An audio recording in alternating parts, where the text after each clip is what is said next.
Boa noite, este é o Quem Somos Nós, um programa da parceria Rádio Eldorado e Casa do Saber. Toda segunda, 8 da noite, a gente conversa com alguém que pode nos ajudar a entender quem nós somos através da sua experiência e ponto de vista.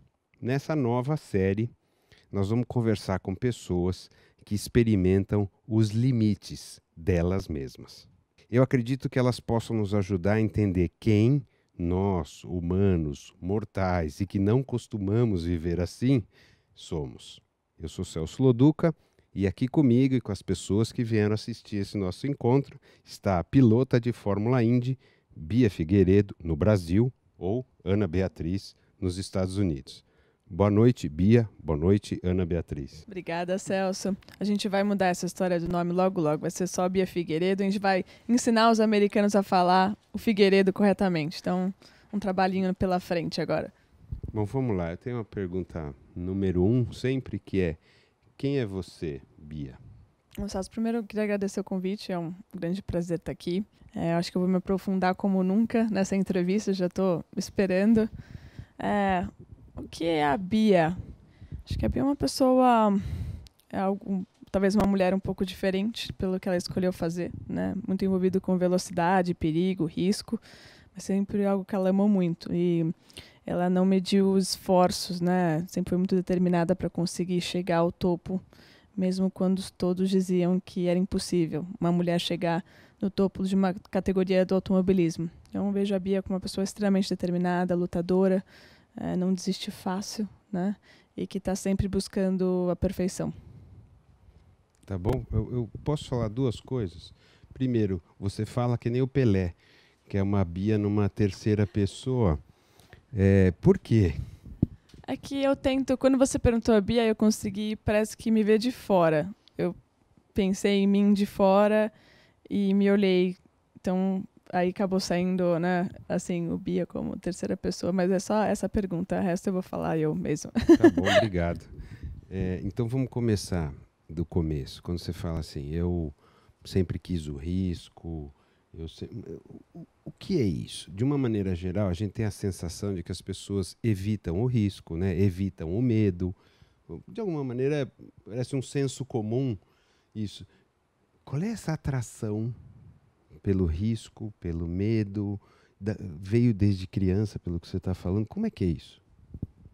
Pois é, acho que para começar essa história tem que voltar aí a talvez 25 anos atrás, né, quando eu tinha uns 3, 4 anos de idade, que eu era uma menina extremamente energética, né, gostava, não tinha medo algum, até chegar ao ponto de ser um pouco sem noção, né, do perigo, e adorava brincadeiras, né? Preferia às vezes brincar com os meninos do que com as meninas, porque era mais energético, era mais perigoso, fazer trilha, jogar bola.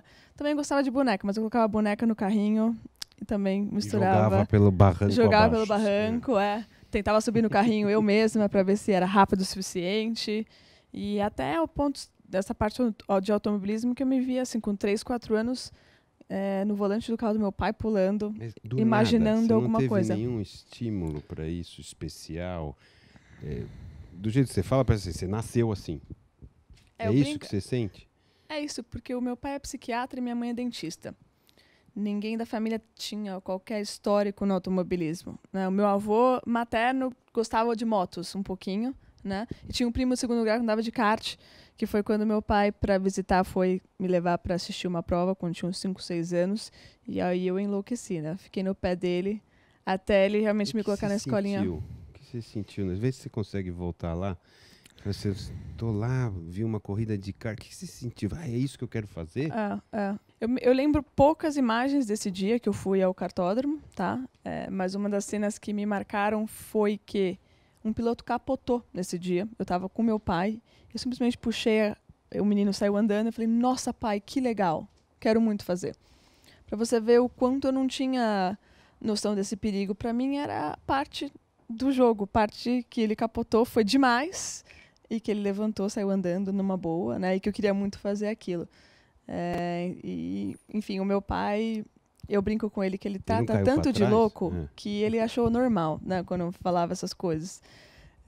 E ele deu risada Eu fiquei no pé dele até que um dia ele me levou em Interlagos para começar a escolinha de kart, quando eu tinha uns 8 anos de idade. Aí você começou a escolinha de kart. Só você era menina ou tinha outras meninas? No grupinho da escolinha só era eu de menina, né? Tinha uns 5 meninos que olharam para mim como se eu fosse um ET, né? Quando eu entrei na sala, porque... Imagina. E eu já fui até preparada. Eu peguei uma jaqueta minha que parecia jaqueta de moto, que eu achei que eu já ia andar no primeiro dia.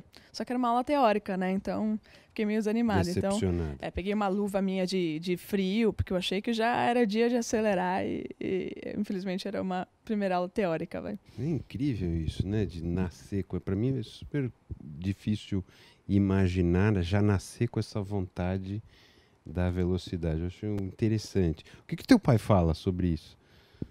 Hoje para ele é um orgulho, né? Porque imagino que até na época que ele deixou, né, me colocou na escolinha, muita gente deve falar, você tá louco, né? Até porque muita gente me perguntava, até para ele, se menina podia chegar na Fórmula 1, se podia chegar na Fórmula Indy. Então, não tinha essa cabeça, né? As pessoas, você já queria... Quando você começou, você já estava falando, eu vou ser pilota de Fórmula 1, ou você estava querendo viver a experiência só? No meu caso, eu vi aquele sonho, né? E eu tinha certeza que eu ia chegar. Eu não tinha somente a noção de quanto era difícil. Entende? Eu me via lá, eu sabia... Você não sabia o quanto era difícil. Né? Então, quando eu comecei com os 13, 14 anos, que é o pulo do kart para um Fórmula, que os custos já...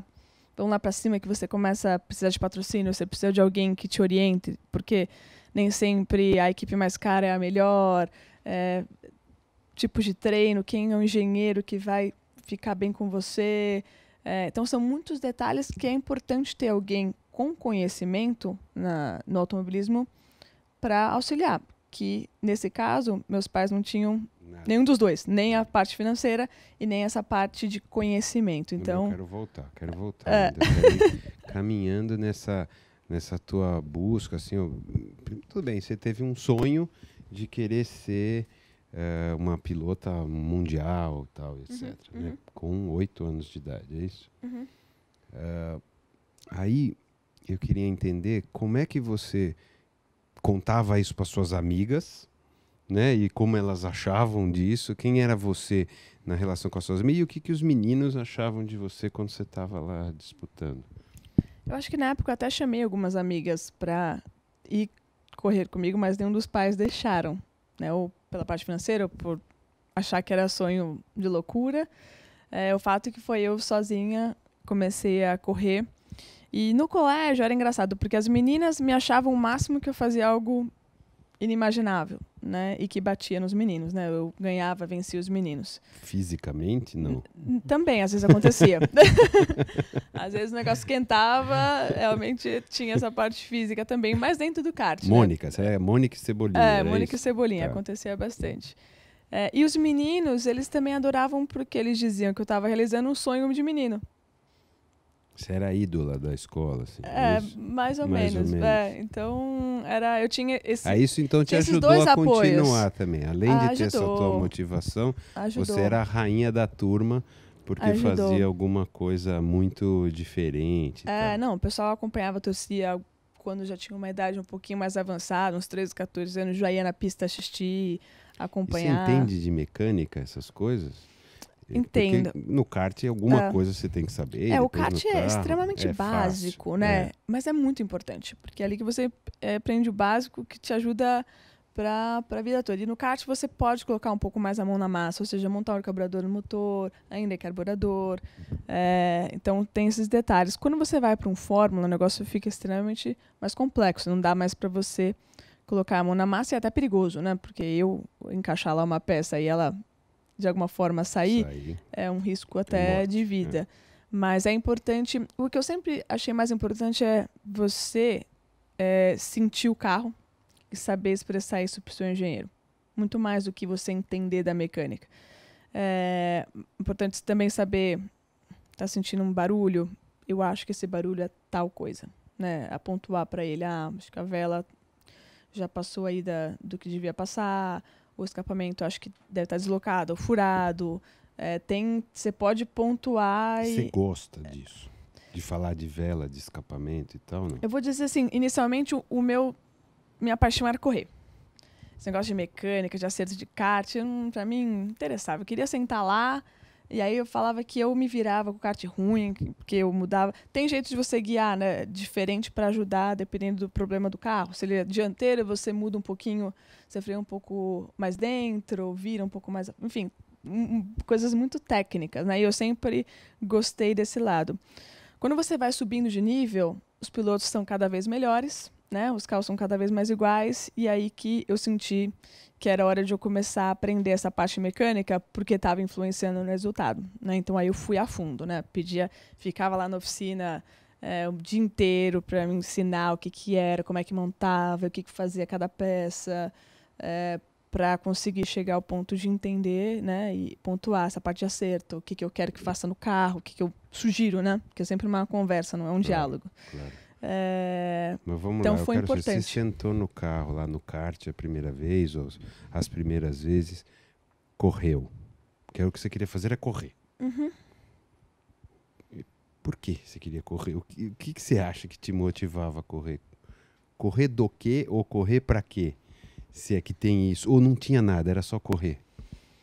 Eu não lembro. Eu lembro a primeira vez que eu andei no kartódromo, que eu finalmente sentei no kart, né, depois das aulas teóricas, eu virei na contramão do kartódromo. Porque eu cheguei a sair do box e falei, mas é pra cá ou pra cá? Ah, vamos pelo mais difícil. Mulher dirigindo. Vamos pro lado mais difícil, vai. E virei a contramão. Os mecânicos na hora já pularam do box, né? Virou, é pra cá, né? Ninguém tinha me falado, né? Não foi realmente toda a minha culpa, mas... E aí eu comecei a andar. Eu não lembro o que eu senti, acho que nessa época, né? Pra mim era algo sensacional. Tá ali naquele primeiro momento, eu não sei o que me levava, porque até não entendia muito o que eu estava fazendo ali, né? A primeira vez, a primeira sensação. Com o tempo, o que eu sentia, o que eu criava era você chegar o mais perto do limite possível. Do teu. Do meu, limite. Do kart, e isso é muito... O parâmetro maior é o resultado, né? Você ganha ou não. Chega até pontos de... Hoje, até na Fórmula 1, eu sabendo... Eu fiz uma mega volta, fiz um mega trabalho, mas o carro não é bom o suficiente para chegar numa pole ou numa vitória, né? Então, você também tem que ter saber também os limites do carro que você tá. No automobilismo é o homem e a máquina. Não é igual ao tênis que você pega a raquete ou um atletismo. São poucas as diferenças ali. A máquina é muito importante nesse esporte. Mas a tua busca, quando você tá... É claro que a tua busca é vitória, tá? Uhum. Mas não começa assim, né? Claro, não. Não começa São como muitas vitória. coisas. É a busca pela experiência. Uhum. Eu estou interessado nessa experiência primeiro. Uhum. Essa experiência de correr. Você era competitiva com os outros, no sentido, antes até de começar a corrida? A tua ideia era vencer os outros ou descobrir até onde você podia ir? No geral, eu sempre fui muito competitiva. Até nas brincadeiras do colégio, eu queria vencer. Queria ser a melhor. De alguma forma, isso já tinha. Eu aprendi com o tempo a não ser muito agressiva quando eu perdia. Porque eu ficava muito brava, né? Então, acho que isso essa parte de competição, e até brinco, né? Se eu não fosse piloto, eu acho que eu faria um outro tipo de esporte, talvez tênis, que eu sempre gostei muito. Porque essa parte da competição sempre me atraiu, né? De você superar seus limites, ou você não tá aguentando mais, mas aquele psicológico tem que aparecer e falar, não, você tem que acabar, você tem que fazer. De alguma forma, isso sempre me atraiu desde pequena. Tá bom. Não, é interessante porque no final você nasceu com uma vontade de vencer, seja lá no que for, não é isso? Uhum. E aí a tua busca de vida por acaso, foi então o automobilismo, por acaso não, acho que uma escolha, né, o automobilismo, e você começou um caminho que, agora, as pessoas costumam dizer, para uma mulher, muito diferente, mas eu acho que é muito ruim se colocar assim, né, porque você começou um caminho que foi muito bem, né, no kart, não é isso? E depois você já pulou para a Fórmula Renault, também foi muito bem, não é isso? Ainda como única mulher. Certo? É verdade. No kart, em alguns momentos eu tive uma oponente, em outras categorias, mas era muito pouquinho. Geralmente em cada E era campeonato. especial ganhar da outra mulher do que ganhar dos meninos, não? Eu acho que era muito mais as pessoas colocando essa competição do que a gente próprio. Do que você. Até porque no automobilismo a gente não se vê, né? Quando a gente coloca o capacete, você não se identifica mais como homem ou mulher. Tem um capacete ali te protegendo, né? Você é um piloto, você vira um piloto, não dá para te identificar como homem ou mulher. Então, interessante isso. Isso eu acho que era muito dessas pessoas. É um outro qualquer. É um outro qualquer, um capacete ali, não dá para se identificar, não tem o cabelo saindo, não dá para ver o rosto. Então, eu brinco, né? Eu coloquei o capacete, eu sou piloto. Para mim não interessa se é homem ou mulher, eu quero bater a todos, né? Apareceu principalmente quando eu cheguei na Fórmula Indy, indo um pouquinho à frente. Não, tudo bem. Quando haviam mais mulheres, que aí sempre a imprensa colocou muita competição, né? Qual é a melhor mulher, enfim.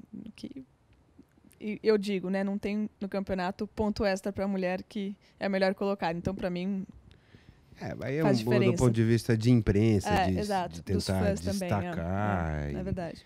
Quase de negócio aí, né? Mas então, vamos lá. Você estava na Fórmula Renault. Como é que foi o teu desempenho na Fórmula Renault? A Fórmula Renault foi bacana, eu fui estreante do ano, né, em 2003. A gente conseguiu montar uma estrutura muito legal. O meu pulo do kart para a Fórmula Renault foi graças ao André Ribeiro, que era um ex-piloto que veio para o Brasil e ele que estruturou, né, a minha saída do kart para a Fórmula Renault com a equipe Cesário. Então e por que ele te escolheu? Eu acho que ele visualizou, né, essa diferença de ser uma menina que tinha um potencial gigante. Até no kart, nenhuma mulher até então tinha tido resultados tão positivos, né? Tantas vitórias, títulos. E eu acho que ele teve essa visão, né, de incentivar e apoiar. E conseguiu estruturar, através de patrocínios, né, a minha subida do kart para a Fórmula Renault. Eu fui estreante do ano na Fórmula Renault em 2003. 2004 foi um ano difícil, que eu já queria disputar o título, mas não aconteceu como eu esperava. Tive muitos problemas no segundo semestre mecânicos. E no último ano, em 2005, foi um ano muito competitivo, né? Eu tive 3 vitórias, 5 poles. Eu disputei o título até o final, mas foi um campeonato assim, que eu fui escandalosamente prejudicada pelos meninos, né? No sentido... eu acho que em 3 ou 4 ocasiões que eu estava para vencer, eu fui jogada para fora. E vale? Vale. Vale, assim, eles não têm como retornar os meus pontos. Eles são penalizados, mas de alguma forma não tem como... Você pontua 0 e os outros perdem pouco. Pois é. Em relação ao que aconteceu. É igual o nosso maratonista na Olimpíada. O padre entrou lá, pegou ele... Não tem como recuperar a performance dele, não tem como medir isso, né? Ele perdeu. Eu me senti da mesma forma, jogaram a jogada para fora, até tinha complexo gigante de perder para uma mulher, né? E eu estava indo muito bem aquele ano. Isso é intencional, assim? Acontece muito intencionalmente? Muito. Eu acho que o menino na nessa Fórmula idade... 1 lá, que é o que a gente talvez acompanhe um pouco mais e tal... As pessoas são punidas gravemente, às vezes, quando acontece. No caso ali, não era isso que acontecia. Tinha uma penalização, mas eu, de qualquer jeito, mais uma vez, não recuperava, né? Se todo mundo decidir bater no Massa, essas pessoas vão ser punidas, mas o Massa perdeu os pontos. Ele não tem como recuperar. E o que você fazia? Batia neles depois? Dava com o capacete? O que acontecia? Olha, no kart era Xingava, fácil... sei lá. Eu, quando possível, eu retomava na pista mesmo, né? Batia na pista para ganhar respeito. E no kart eu tive que fazer muito isso. O kart é muito de contato, né? Você bate aqui, bate ali. E eu aprendi a bater, né? Eu tinha medo de bater. Da totó, que fala. Exato, isso. também. Botar o cara pra no fora meio por também, trás. a gente dava um jeito de tudo.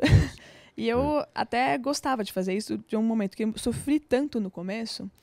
E eu chorava, enfim. Quando eu aprendi a devolver, foi o máximo para mim, porque eu me senti Forte. com o poder de novo e comecei a ganhar respeito, né? Comecei a ganhar corrida. Então sabiam que não podia brincar. Poderia até brincar uma hora, mas iria ter volta, Troca. entendeu? É. Você deu troco, então, depois? Alguns. Mas Ficou feliz de dar troco? de uma forma assim, apesar que já estavam esperando, né? Acho que nesse campeonato de Fórmula Renault, É a eu regra. quase também já fui pra cima, porque eu queria... A mulher brava, sabe como é que é, né? Não sei. Sabe, deve saber. Mulher brava, a gente é 3 vezes pior, né? E, de alguma forma tinha esse receio. Mas eu me sentia frustrada pelo fato dos pontos e do campeonato, porque era um título, vamos dizer, ganho, né? Um título que... E você não fez um escândalo? Falou, pô, me roubaram esse título, né? Em alguns casos, sim. Mas eu vou dizer que tinha uma politicagem grande ali também, que não me ouviam, assim, de certa forma. Não é porque você era mulher? Você acha que tem a ver com isso? Eu acho que Que é machismo alguns... puro? Não sentia que era isso. Talvez seja muito mais complexo, difícil de explicar, mas algumas pessoas sentiam que pelo fato de eu ser mulher, eu era beneficiada em algumas coisas, com patrocínios, etc. E existia uma certa inveja, não sei. E na hora de punir esses meninos, eu não sentia que era o justo. Eram umas coisas meio brandas, né, que envolvia até meus empresários, os donos da categoria, que torciam, obviamente, pelo meu sucesso, que era muito mais legal ter uma menina. Então, muita gente achava que... Você era favorecida. Favorecida e não tinha nada a ver. Imagina, tem uma torcida, mas não tinha um favorecimento. Eu acho que isso complicou de algumas formas. E daí, ali. quando acabou, você não ganhou o campeonato, você falou, então vou parar tudo, não quero mais saber. Olha, dava vontade, assim, mas... sempre surgiam as oportunidades depois, né? Porque de alguma forma a performance tinha sido muito boa, né? Então eu segui para a Fórmula 3 e aí já se pensava em tomar o caminho internacional, que seria o próximo passo. E como foi na Fórmula 3? Fórmula 3 foi um ano foi difícil porque a gente perdeu um engenheiro principal, né? Que era o gênio da equipe. Ele foi para a Inglaterra. A gente sofreu um pouco. Foi um ano que eu tive 4 segundos lugares. O primeiro bateu na trave, fiz pole, melhor volta também, mas faltou a vitória. Acho que em quinto, no meu primeiro ano, que foi um bom resultado. Como você lida, assim, com esse fracasso que é quase sucesso? Como você se sente? Eu sinto... de alguma forma, eu aprendi que aconteceu. Eu sempre tentei entender o porquê e o que eu poderia ter feito melhor, né? Para, no caso do futuro, se isso acontecesse, obviamente você está melhorando, né? Por que eu cheguei em segundo? Eu larguei mal, o meio da corrida, o começo da corrida era ruim, o meio da corrida era ruim, ou o que fez eu perder? Às vezes é só o outro que foi muito melhor, não é isso também? Mas essa é a parte, né, da guiada que eu falo, mas por trás disso tem tanto estudo que a gente faz, né, de pegar volta a volta, de entender como é que estava a calibragem do pneu no final da prova, então talvez tenha aumentado. Enfim, são muitos detalhes, né, que você pode se aprofundar ou não. Eu tentava me aprofundar ao máximo para entender. E são aquelas coisas também que acontecem, né? Você está liderando, fura o pneu, e aí você não vence aquele ano, que mais uma vez eu tô falando, a máquina tá ali e acontece. Então você tem que criar sempre o máximo de oportunidades possíveis para você estar na posição de vencer. Assim, uma hora vai. Então, mas de novo, como você lida com a frustração? Sempre falando, então o que eu posso fazer melhor? Ou você afunda, entra em depressão e depois volta? Eu acho que no começo era pior. Eu ficava muito mal. Eu e meu travesseiro à noite ali era horrível, entendeu? Você se culpava? Me culpava também. Porque aí quando você não ganha, eu sempre perguntava, putz, será que eu sou boa o suficiente para isso? Mas eu sempre tinha a habilidade de acordar muito melhor, né? E aí ir para cima. Mas a pergunta é boa. Quando a gente se pergunta isso, né, essa é uma pergunta honesta, né? Que é, será que eu sou bom o suficiente? É o jeito da gente se aprimorar também, né? Claro, Quer dizer, uma pergunta honesta para todo tipo de... Mesmo quando a gente ganha. É que a gente costuma não perguntar quando ganha. Quando ganha. Né? A gente...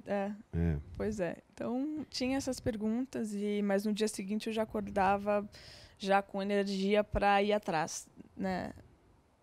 para, enfim, de alguma forma Você entender. sente assim, você não pode parar, você tem que ir, assim, o que te movimenta? Eu não sei, eu sempre fui assim. Para mim, aconteceu uma vitória e uma derrota, eu já tô no próximo passo, qual que é? Que já é um novo desafio que eu já me empolgo. Você se automotiva, você tem uma motivação alta própria? Sim, sim. Eu acho que, de alguma Você forma... acha que é necessário isso para ser um esportista de alta competição e etc? Total. Eu não sei se foi o Muhammad Ali, né? Não importa as porradas que você dá, né? E sim quantas vezes você consegue se levantar depois de tomar uma na vida, né? Foi o Rocky Balboa. Foi o Rocky mesmo? Não sei se foi ainda bem que você me corrigiu. É no filme do Rocky Balboa ele fala Quantas isso. vezes você consegue... Quanto você aguenta. Quanto Não é você quanto consegue bate, mas levantar. É quanto você aguenta. Eu acho que isso é essencial, né?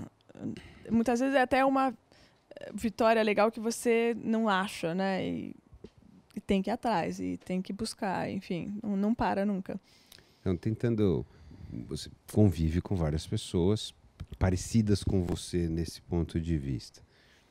Então, como é que você define essas pessoas que passam o tempo inteiro competindo, que passam o tempo inteiro querendo vencer, na velocidade? Como é que você define os teus amigos e o teu grupo? Que tipo de pessoas são? Apesar de todos serem pilotos, cada um tem uma personalidade diferente, né? A gente brinca que os europeus são mais frios, são mais na deles, mas são agressivos dentro da pista. Os latinos, os brasileiros já são mais, né, mais energéticos. E eu até sou mais quieta, né? Teve até um teste que eu fiz com a equipe do Tony Kanaan uma vez. E eu comentei do carro, né? Mas eu sempre fui calma, né? Tentando, até acho que, não sei, eu sou desse jeito. E ele falou, mas é só isso? Né? Só. Eu nunca imaginei que uma mulher brasileira ia ser tão quieta depois do Tony Kanaan, né? Porque o Tony, ele é uma mulher brasileira. O Tony, ele fala, ele xinga, é o jeito dele. Ele é mais expansivo.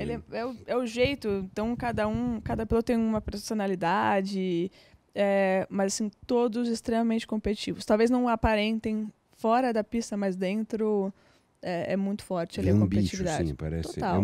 Vem um treco. Vem. Você sente isso? Você senta lá, parece que entra outra pessoa. Sinto, total, mas todos nós, né? Então, quando eu coloco capacete é um outro ambiente. Que mundo é esse, hein? Eu não sei te explicar, mas você fechando a viseira, começando a prova, você tem que ir pra cima.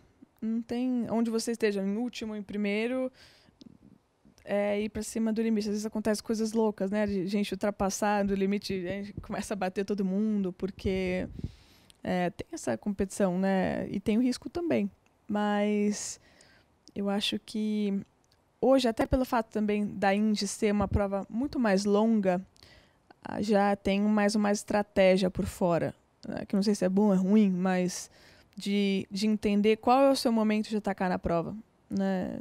Talvez não seja largada. Não é sair babando, então, competindo. Que era como era mais nas categorias de base, porque eram 20 minutos de prova, ou seja, ou você começava já, a gente brinca, né, no pau, ou na Indy você já deu a largada, pão, vou me manter aqui.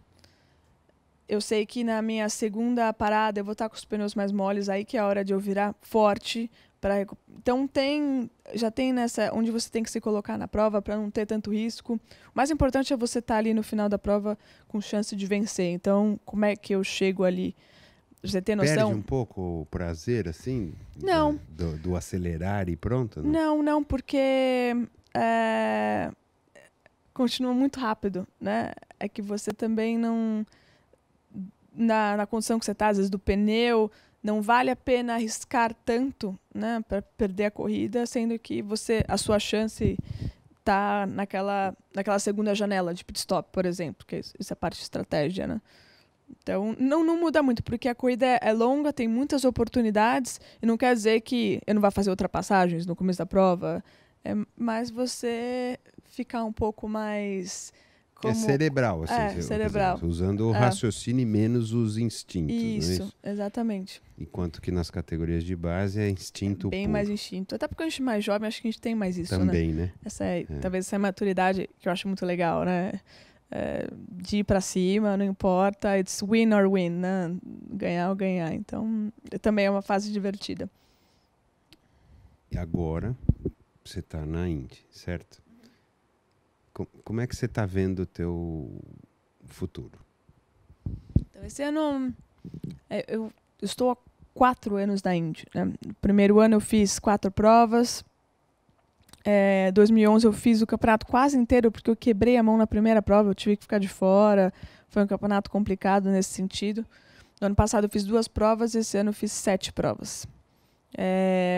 Em termos assim, de performance, eu acho que teve ótimos momentos, né, de eu andar bem competitiva, mas pelo fato de não ter a continuidade todo ano, fazer o campeonato inteiro, isso acho que de alguma forma prejudicou, né?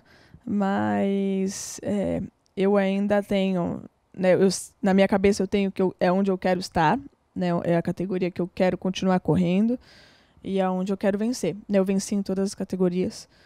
Falta ser campeã da Indy. Falta vencer na Indy, então eu não tiro isso da cabeça. E se não acontecer? Eu acho que talvez não fosse para acontecer, né? Você conta com essa possibilidade ou não? Agora não, mas eu aprendi também a não... Porque eu conheci muitos pilotos frustrados. Eu acho que a nossa vida... A maioria é frustrado, não é isso? Porque só um ganha. Exatamente. Exato. A maioria não é campeão. A maioria não é o vencedor. Pois é. Né? Então eu via neles... E a nossa carreira é curta. Teoricamente, é um esportista, né? A gente vai até 35... máximo 40. Dentro dos esportistas é uma das mais longas. Exato, né? Exato. Porque não é tanto aquela performance de estouro, né? Hoje os pilotos têm ainda até 40 anos, Schumacher voltou, ficou até os 43, mas não voltou bem. Então tem que pesar. Não devia ter voltado. Não foi uma boa escolha. Mas, então, a gente tem uma vida inteira depois disso, né? E se você já começar detonado... Eu acho que você tem que tirar o máximo das coisas. É uma profissão fantástica para você se preparar para outra vida também, porque você se relaciona com pessoas maravilhosas, né? Conhece pessoas brilhantes, né? Que você pode aprender com, né? E esses relacionamentos geralmente vão para a vida toda. E até essa parte da competição e da determinação que na vida você tem que ter também. Em qualquer lugar que você esteja, né? Aquele negócio do desafio, de não desistir, de trabalhar. Então, eu acho que eu fui... Até o André, né, nesse tempo, nessa parte da minha carreira que ele teve comigo, ele me ensinou muito isso, né? Porque ele parou cedo para abrir uma rede de concessionárias. Ele me ensinou muito isso, né? Se prepara também para essa segunda fase da sua vida, né? Mas ainda para mim é cedo. Eu ainda tenho aquela paixão, aquela loucura pela velocidade, mas eu vou fazer o meu tudo, né, para ter esse sucesso. Mas eu não tenho certeza que, não acontecendo, eu vou achar um desafio em outra coisa, né, ou uma outra categoria. Vou estar sempre buscando essa parte do resultado, essa vitória. Você falou da outra vida, né, que essa é uma coisa que acontece principalmente com um esportista. Todo esportista tem 2 vidas, né, pelo menos. Você pensa de noite, às vezes. Eu entendi que você, por enquanto, não é o plano, né? Mas é uma verdade que vai te acontecer. Quando você está lá de noite pensando, qual é essa outra vida que você pensa? Não sei se eu penso nisso à noite, mas de até dia, então. até assim com pilotos mais experientes, né? Que o Tony, o Rubens, a gente se pergunta, né? E o que a gente vai fazer depois? No caso, o Rubens, que é um cara extremamente apaixonado por guiar, pilotar, por ele guiava até os 80. Eu acho isso legal, é dele. Tem categoria sênior, não é? Sênior, né? Mas é a paixão dele, ele não se... E até porque a gente começa tão cedo. Eu não lembro da minha vida sem automobilismo. E acho que se você não cria um desafio logo depois, é muito difícil, né? Acho que foi até um problema do Schumacher. Ele não criou um desafio, ele foi viajar, aí se encheu o saco. Chegou uma hora, a vida eu quero voltar. sem sentido. Entendeu? Né? Então, acho que tem que criar isso. E eu me pergunto, na minha opinião, isso vai surgir, né? Porque quando eu estava 5 anos atrás, quando eu me vi aqui hoje era diferente. Eu não me vi aqui onde eu... De alguma forma. Nunca é como a gente pois acha que vai ser. Então, daqui 5 anos, eu não sei exatamente onde eu vou estar, mas eu acho que vai ter a oportunidade e a habilidade de eu sentir, não, é isso, ou não é isso, enfim. Tem várias possibilidades. Eu, por exemplo, não me vejo, talvez, como uma dona de equipe, chefe de equipe, porque eu acho que eu vou querer, se o piloto formar, eu vou querer entrar no carro e pilotar, né? Não, mas eu me vejo envolvida com automobilismo de alguma forma, ou com montadoras, enfim, tem ideias, né? Mas eu acho que só quando eu chegar... Tá cedo ainda para ter muita certeza. Pois é. Mas era só uma curiosidade. Sim. Mesmo. Ou vamos abrir uma agência... De propaganda? Ótimo, seja bem-vindo. Brincadeira.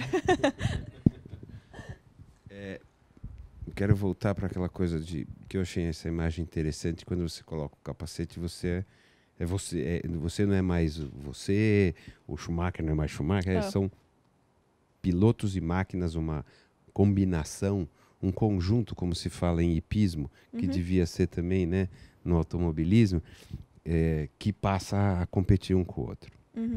E que aí você fala que você entra num mundo especial. E eu tô querendo saber que mundo é esse, o que você pensa quando você está fazendo isso, o que você sente. Ou não é nada, eu só quero ganhar, quero passar. O que é isso? Acho que quando você está na corrida, quando eu fecho a viseira, vamos dizer que às vezes é um passo de cada vez, tá? Não é eu quero vencer essa corrida, eu quero vencer... se eu estou em quarto, como é que eu faço para passar o terceiro? Ele está logo na minha frente, né? Vamos para esse passo. Então eu vou analisar, vou mexer no meu traçado, vou mexer no carro para conseguir ultrapassar. Depois vai ser o segundo. E aí o primeiro. E aí quando eu tiver primeiro eu vou tentar fazer o mais rápido que eu puder para me distanciar, né? Então são passos, ou às vezes a corrida é longa, né? Pode ser na estratégia. Vamos fazer uma estratégia diferente que eu não estou conseguindo ultrapassar esse terceiro colocado. Então é meio que o momento, na minha cabeça, é o momento que você está na corrida, onde é que você está e como fazer para melhorar, né? Ou você conversa isso com o teu box, é isso? Isso, da forma que a gente tem um rádio, né? Fala com o engenheiro, com o estrategista, todo mundo ouve, até a televisão está conectada. Então não pode falar muita besteira, que senão pegam ao vivo de vez em quando, é perigoso. Sei. Mas então, assim, porque a sensação que dá, você está lá, quantos quilômetros por hora? No Fórmula 1 a gente chega a 380. Isso. Em Indianápolis, a quase média é né? 360. Então, você está lá naquilo e você está pensando como é que eu faço para mudar para cá, com essa calma e com essa racionalidade que você coloca aqui. A sensação que a gente tem é que não é nada disso. Mas é assim mesmo, quer dizer, você e todo mundo lá... Não, então vou puxar um pouquinho mais, vou mudar o trajeto. Vocês não estão arrepiados, vocês não estão morrendo de medo de bater e morrer. Sei lá, coisas normais, né? É mais ou menos isso. Tem 2 tipos de pistas na Indy muito diferentes, né? O oval, que é muito mais mental. E é bem isso que você falou, né? Aqui um pouquinho... tudo é muito sensível no oval. Quase 400 km por hora. Então, quase 400 por hora. Se você vira o volante assim... Tchau. Agressivamente, tchau. É o muro. Né? Então, tem que ser muito preciso, muito calmo. No misto, você já tem... Faz essas coisas antes ou não? Não. Não precisa? Não. Ninguém faz? Já me prepara, Sabe, talvez alguns pilotos meio agitados. Tarará. Tinha uns pilotos na Indy Lights que, quando a gente começou as primeiras corridas em ovais, que é uma novidade, e é super assustador, porque a primeira corrida, um dos meus companheiros de equipe, ele era ansioso, então ele tremia a perna, né? Então a gente largava perto dele e falei, esse cara vai fazer besteira. Certeza, porque do jeito que ele está tremendo, ele deve estar num nível de ansiedade gigante, que o oval não aceita, né? Porque é tudo muito sensível, muito mental. O misto, sim. O misto já é um pouco mais faca nos dentes, né? Você frear lá dentro, virar o volante agressivamente, você tem mais probabilidade de dar certo quando você é agressivo. Então é uma chavinha, né, que a gente fala. É uma chavinha, personalidade do oval, guiada do oval e a guiada do circuito misto de rua. Não tem medo? Nunca? Você não tem medo de morrer? Não dá pra ter.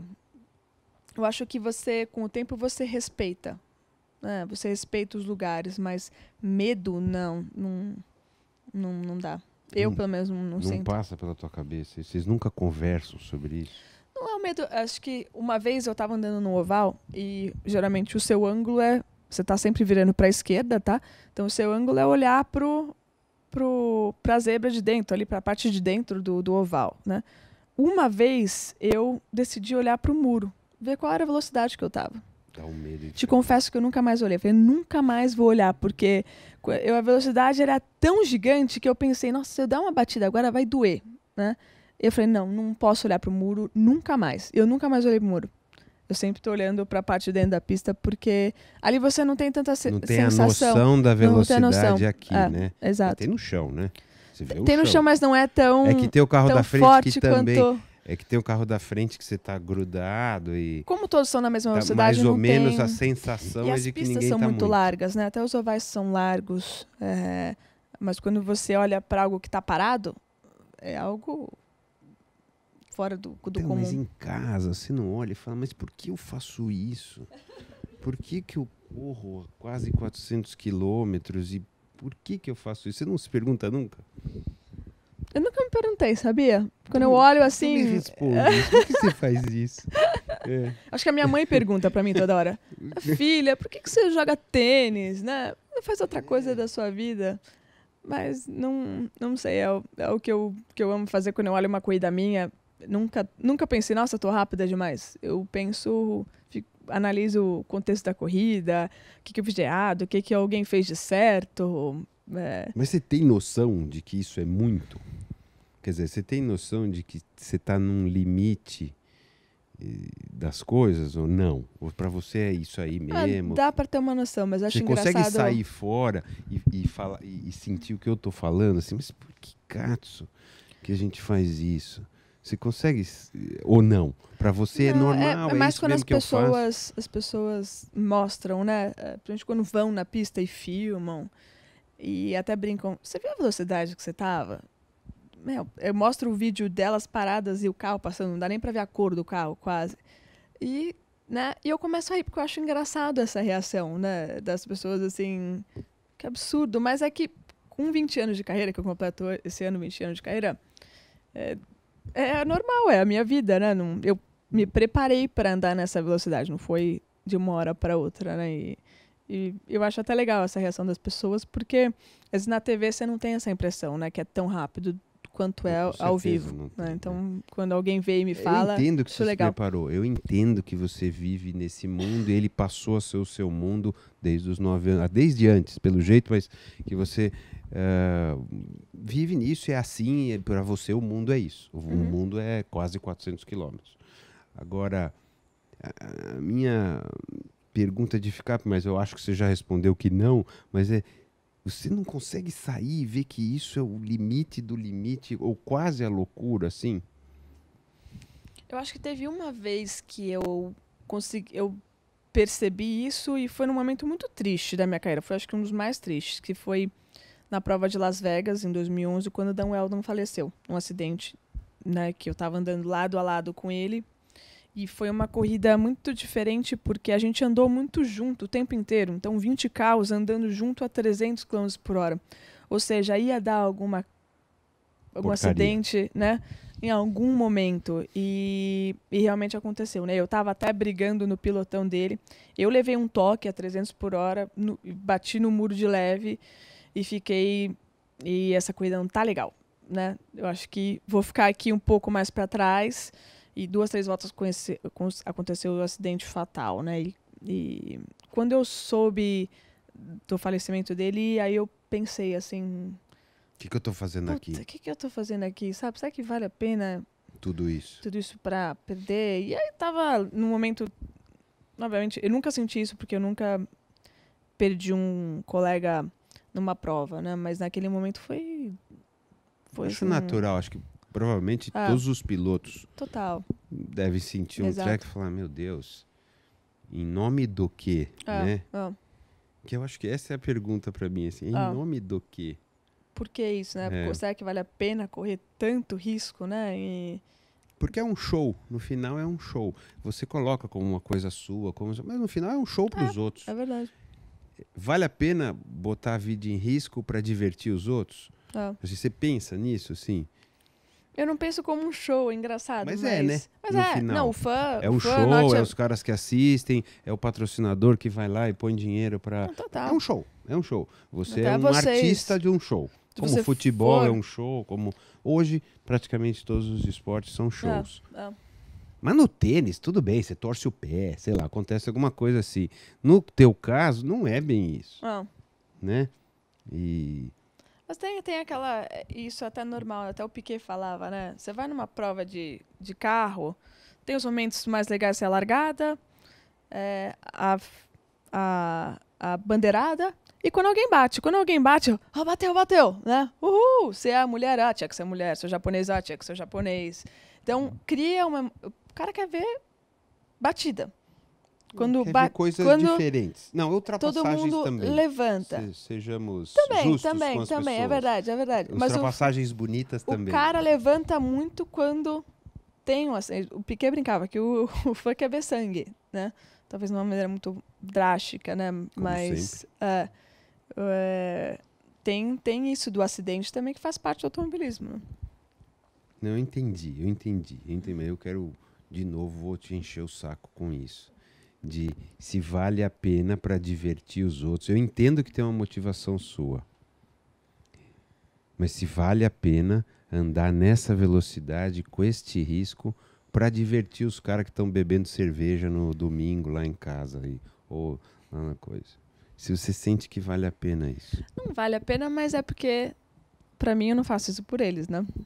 Eu ainda não vejo isso. Não, do jeito que você coloca, não vale a pena, definitivamente.